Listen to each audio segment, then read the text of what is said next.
Okay. So let's look at this problem here where we're trying to prove that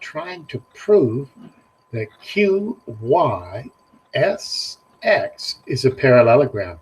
You could actually draw the lines in there so that you can see the parallelogram, but you don't need to do this problem. Again, figuring this out, you actually have to look at a whole bunch of things, but they wouldn't have made these lines parallel if you weren't going to use them in some way. And if you've got parallel lines, I'm looking at these two red dots here. They look like alternate angles. So I kind of knew alternate angles would be part of the story. It's a parallelogram. And, well, you have to know the properties of a parallelogram to think about what you're going to do overall. One way to prove a parallelogram, you could have opposite angles equaling each other, two pairs of parallel sides being equal, or even two pairs of sides being parallel. But one nice way is one pair of sides is parallel and equal. And that's the one that I chose to do this one in. So let's just look at you. You can follow the proof the way I do it and just see if it makes some sense to you. So I'm going to start off by saying that the angle QYZ, it should be QYR, shouldn't it?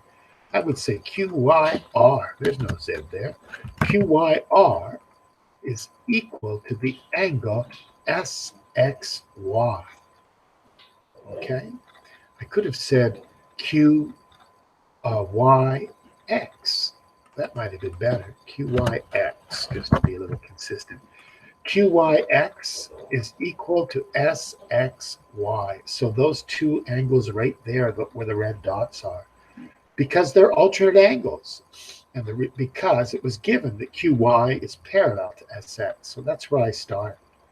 Now, I know that PYQ is equal to SXR because of angles in a line.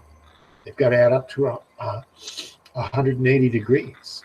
Okay, so that angle must equal that angle if those two angles are equal. Okay, now I can say that PS, I actually mean to say that PQ is equal to SR. I mean to say that PQ is equal to SR. It's a good thing I did this video because PQ is equal to SR.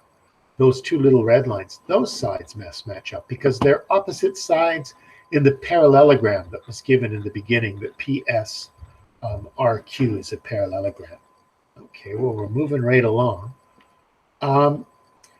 It's also true that this angle up here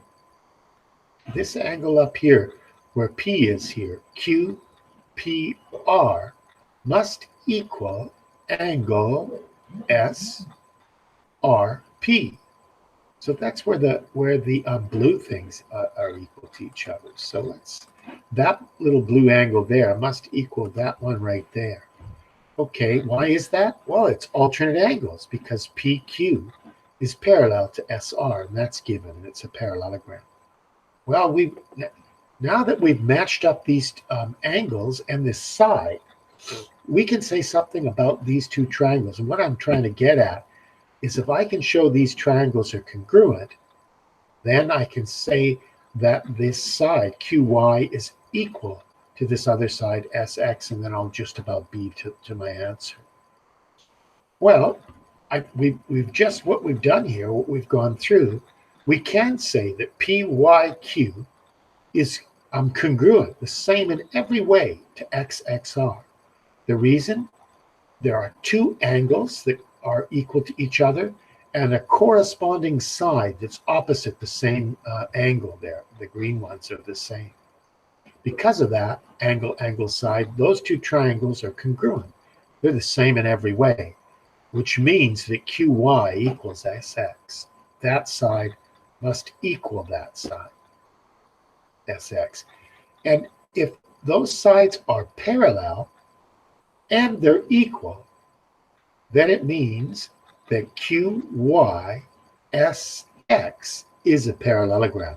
One pair of opposite sides equal and parallel makes a parallelogram. Okay, let's take a look at the next one. Going through this one, I'm seeing that this 90 degrees is part of the deal.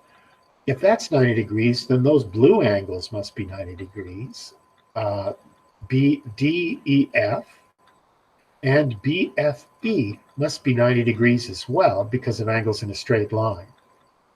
But what else do we know here? We know that DE must be parallel to FB. Why?